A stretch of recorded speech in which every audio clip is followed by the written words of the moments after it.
conclusion of our investigation into a data breach incident relating to the Hong Kong Cyberport Management Company Limited, I will be publishing an investigation report today.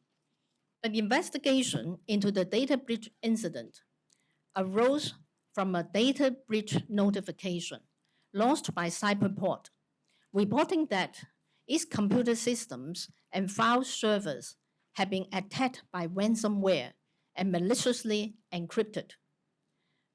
Trigona, a hacker group, demanded a ransom payment from Cyberport to unlock the encrypted files.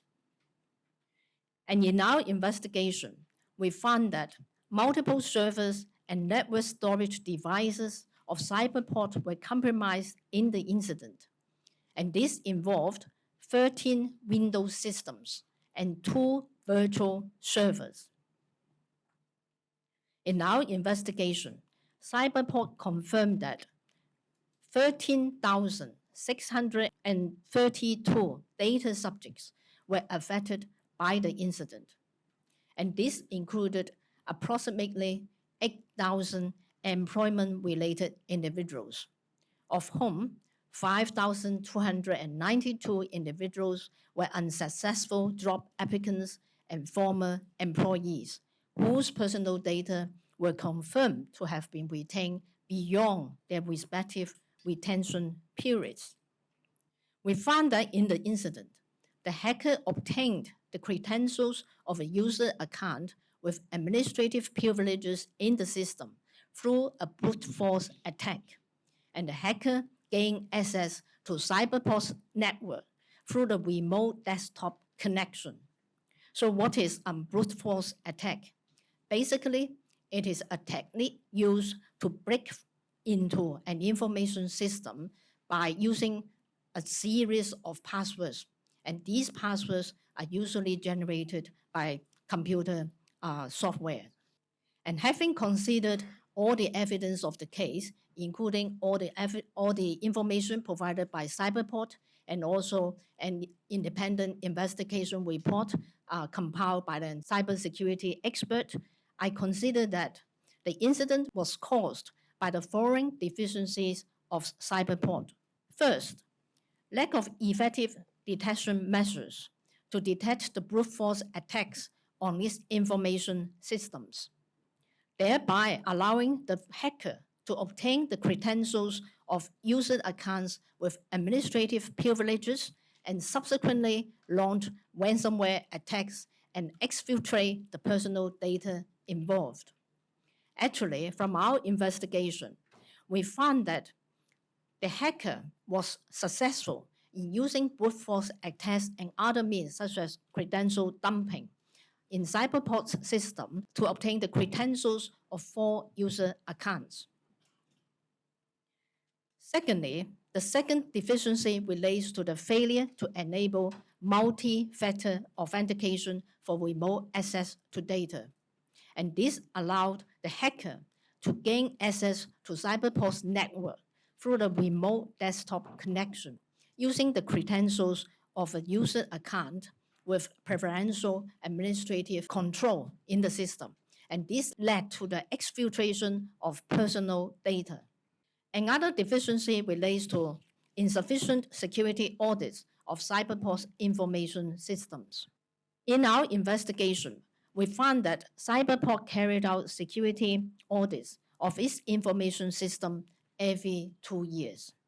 I consider that the time lag between successive security audits was too long, and the arrangement failed to respond to changes in information technology and cybersecurity risks in a timely manner.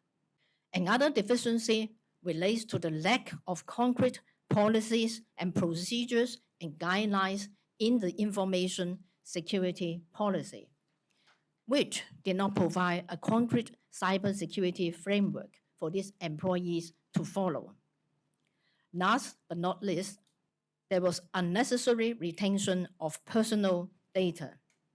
We found that the personal data of 5,292 individuals, being unsuccessful job applicants or former employees, were kept beyond their respective retention periods, and this accounted for about 40% of the individuals affected by the incident. In conclusion, I consider that CyberPort is a well-established organization that holds and processes a substantial amount of personal data of different individuals. Stakeholders and members of the public would reasonably expect CyberPort to allocate sufficient resources to ensure the security of its information systems and also the security of its data, including personal data. However, the investigation revealed that CyberPort had failed to implement sufficient and effective measures to ensure the security of its information systems prior to the data breach incident. In addition, CyberPort had failed to delete the personal data in respect of which the retention periods had expired in accordance with its data retention policy. In other words, although CyberPort had its data retention policy, the policy was not implemented. As a result of it, over 5,000 individuals' data were unnecessarily kept in the information system, and this led to their data being unnecessarily affected by the hacking attack.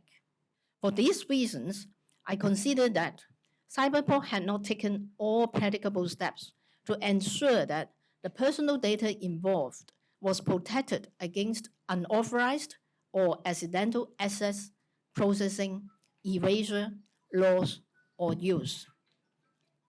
In addition, CyberPort had not taken all practicable steps to ensure that the personal data was not kept longer than was necessary for the fulfillment of the purpose for which the data was used.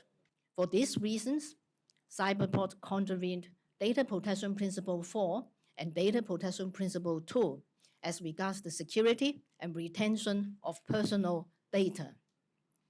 I've therefore served an enforcement notice on CyberPort, directing it to remedy the contravention and prevent similar recurrence of the contravention. Through this report, I also wish to make the following recommendations to organizations which use information and communication technologies for processing personal data. Establish a personal data privacy management program to enable the organization to handle the personal data in its possession in a systematic manner. And I also recommend that a data protection officer or data protection officers should be appointed to ensure the proper implementation of privacy management program and also to ensure that the personal data privacy ordinance was complied with. In addition, I recommend organizations to establish a robust cybersecurity framework and to conduct risk assessments and security audits of its information systems timely.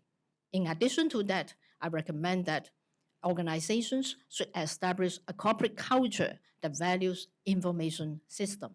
I will emphasize this point because employees are a very important factor in safeguarding cybersecurity, bearing in mind that the compromise of one employee account can lead to the hacking of the entire information system. Lastly, I recommend that personal data should be deleted timely.